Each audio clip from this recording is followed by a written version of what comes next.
Facebook அக்கவுண்ட்ல எப்படி வந்து யூசர் நேம் வந்து சேஞ்ச் பண்றது அப்படிங்கறத டீடைலா இந்த வீடியோல பார்க்க போறோம். வீடியோ ஃபுல்லா பாத்தீங்கன்னா எப்படி வந்து சேஞ்ச் பண்றது அப்படின்றதுக்கான கம்ப்ளீட் ப்ராசஸ் நீங்க தெரிஞ்சுக்க முடியும். தெரிஞ்சுக்கிறதுக்கு முன்பாக சேனலை சப்ஸ்கிரைப் பண்ணிக்கோங்க. பெல் ஐகானை கிளிக் பண்ணி ஆல் அப்படின்றத செட் பண்ணிடுங்க. வீடியோக்குள்ள போலாம். Facebook ஆப் ஓபன் பண்ணிருங்க. சைடுல இருக்கக்கூடிய ரிலையன்ஸ் பட்டனை கிளிக் பண்ணீங்கன்னா செட்டிங்ஸ் அண்ட் பிரைவசி அப்படின்னு ஒரு ஆப்ஷன் கொடுத்துருப்பாங்க. அந்த ஆப்ஷன் கிளிக் பண்ணதுமே செட்டிங்ஸ் அப்படின்னு ஒரு ஆப்ஷன் இருக்கும். அந்த ஆப்ஷன் கிளிக் பண்ணிடுங்க. அதுக்கப்புறம் அக்கௌண்ட் சென்டர் கொடுத்துருப்பாங்க. அக்கௌண்ட் சென்டர் நீங்கள் கிளிக் பண்ணதுமே ப்ரொஃபைல்ஸ் அப்படின்னு ஒரு ஆப்ஷன் இருக்கும். அதில் சின்ன ஆரோ வந்து கொடுத்துருப்பாங்க. அதை கிளிக் பண்ணிடுங்க. அதை கிளிக் பண்ணவே பார்த்தீங்கன்னா வந்து உங்களோட அக்கௌண்ட் வந்து இருக்கும்.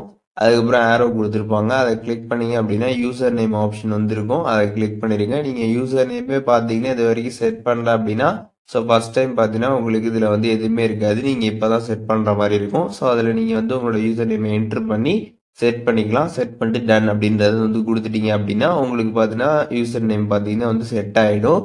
இதுவே நீங்கள் வந்து ஆல்ரெடி வந்து யூசர் நேம் வந்து வச்சுருந்துருக்கீங்க அப்படின்னா அதை வந்து சேஞ்ச் பண்ணணும் அப்படின்னு நினச்சிங்கன்னா உங்களுக்கு மேலே யூசர் நேமும் ஷோ ஆகும். அதில் யூசர் நேம் அப்படின்றத கிளிக் பண்ணிங்கன்னா உங்களோட ஓல்டு யூசர் நேம் இங்கேயே வந்து இருக்கும். அதையும் நீங்கள் பார்த்துக்கலாம்.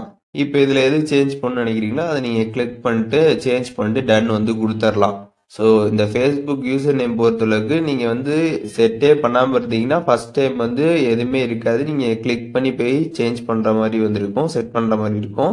இதுவே நீங்கள் ஆல்ரெடி வந்து வச்சுருந்தீங்கன்னா உங்களோட ஆல்ரெடி இருக்கக்கூடிய யூசர் நேம் வந்து ஷோ ஆகும். அதை நீங்கள் வந்து ஈஸியாகவும் சேஞ்சும் வந்து பண்ணிக்க முடியும். ஸோ இப்போ இந்த வீடியோ மூலியமாக ஃபேஸ்புக் அக்கௌண்ட்டில் எப்படி யூசர் நேம் சேஞ்ச் பண்ணுறது அப்படிங்கிறத டீட்டெயிலாக தெரிஞ்சிருப்பீங்கன்னு நினைக்கிறேன். இதில் எதுவும் டவுட் இருந்துச்சுன்னா கண்டிப்பாக கமெண்ட்ஸில் மென்ஷன் பண்ணுங்கள். எல்லாருக்குமே ரிப்ளை பண்ணுறேன்.